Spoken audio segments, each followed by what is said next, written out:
Are you tired of living paycheck to paycheck? You dream of the day you can finally say, I'm financially free. What if I told you that financial freedom isn't just a distant dream, but a tangible reality that you can start working towards right now? Welcome back to our channel, where we turn dreams into plans and plans into action.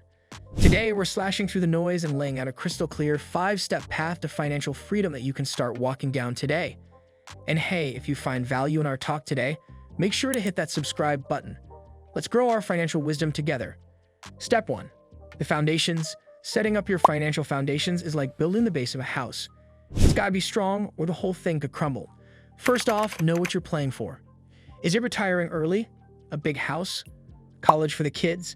Pin those dreams to your fridge, your mirror, anywhere you'll see them and get fired up to make them happen. Now let's break down that budget. Think of your income as a pie. Some slices are for the must-haves, rent, food, the electricity bill. Others are for the nice-to-haves, yes, that includes Netflix. And then there's the slice you tuck away for later, that's your savings. Be honest about what you need versus what you want. And let's not forget about happiness. You might think, what does being happy have to do with money? A lot, actually. If you're content in your work and life, you're less likely to splurge on things to fill a void. Plus, when you enjoy what you do, it doesn't feel like a grind to earn that paycheck. But hey, we all get stuck sometimes. Maybe you can't figure out how to save on groceries, or you're wrestling with some big spending demons. That's when you might need a pro.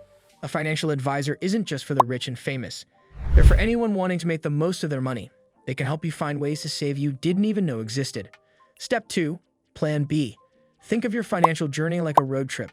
You've got your destination plug into the GPS. That's financial freedom. But what about the bumps along the way? That's where your emergency fund comes into play. It's the spare tire in your trunk. Ideally, you want to have enough to cover 3 to 6 months of living expenses. Why? Because if you lose your job or your car breaks down, you need cash to keep going. And let's chat about insurance. I know it sounds like another bill to pay, but really it's peace of mind. If you get sick or hurt and can't work, income protection insurance can be a lifesaver, literally keeping food on the table. Life insurance is for the worst case scenario. But if you got a family relying on your income, it's not just about you anymore. And heaven forbid, if you get really sick, trauma insurance can help cover those huge medical bills so you can focus on getting better. But how do you fit this into your budget? Start small.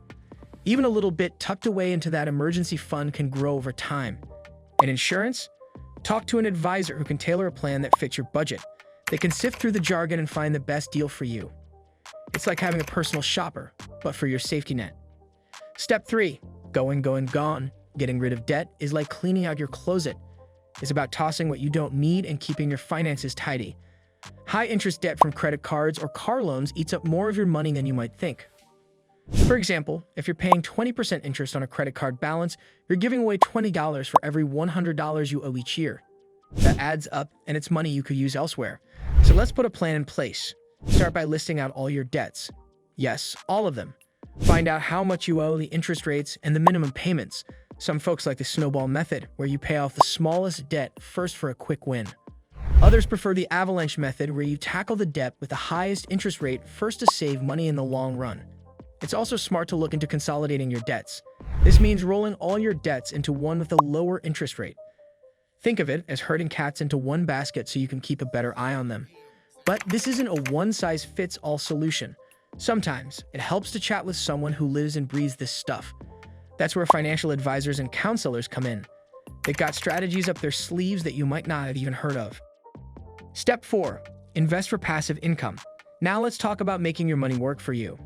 Investing can be as simple as putting some cash in a high-interest savings account or as complex as buying and selling stocks. The goal here is to earn more money without clocking in more hours at work. Passive income is the golden ticket to financial freedom. But before you dive in, you gotta do your homework. Like understanding the difference between stocks and bonds. Stocks are like owning a tiny slice of a company. If a company does well, your slice gets more valuable. Bonds, on the other hand, are more like a loan you give to a company or government, and they pay you back with interest. Real estate is another way to go. Buying property can be a solid investment because it's not as up and down as the stock market. And if you rent it out, that's a steady stream of income. But remember, don't put all your eggs in one basket. Diversifying your investments means spreading your money across different types of investments. So if one doesn't do so hot, you've got others to balance it out. And always think about how quickly you can convert your investment into cash if you need it. That's called liquidity. Lastly, nobody likes to give away their hard-earned cash to taxes. So make sure you understand how your investments will be taxed. Sometimes certain accounts or investments offer tax benefits, and that can make a big difference in how much you end up with. Talking to a tax professional or financial advisor can help you figure out the best moves to make. Step 5. Handle your wealth. Handling your wealth is like being the captain of a ship. You need to keep a steady hand on the wheel and an eye on the horizon. It's not just about making money, but managing it wisely. This means being smart with your spending and not letting those dollar bills slip through your fingers. You worked hard to build this nest egg, so treat it with respect. First things first, check in on your investments. Are they doing what you expected? Are they growing or are they stuck? It's not about checking every day, but rather having regular sit-downs with your portfolio, just like you would with an old friend. Now, don't be tempted to spend just because you have it. That's like having a cheat day every day and then wondering why your jeans don't fit. If you've got a bonus or a windfall, think twice before splurging on that luxury watch or a flashy car. Sure, treat yourself a little, you've earned it, but remember the bigger picture. And generosity is great, but don't overdo it. Lending money to friends or family can get tricky. It's okay to say no if it's going to put your financial goals at risk. As life changes, maybe you get married, have kids, or start a new career. Your financial plan needs to change too. It's not just a set it and forget it deal. Think of it like updating your phone. You need the latest version to keep it running smooth. In the end, it's all about balance. If you spend too much, you risk your future. If you hoard every penny, you miss out on living. Find that sweet spot right in the middle, and you'll keep that financial ecosystem green and growing. And that's a wrap on securing your financial freedom. If you found these tips helpful, smash that like button, drop your thoughts in the comments, and subscribe for more savvy financial advice. Stay smart, stay free, and I'll see you in the next video.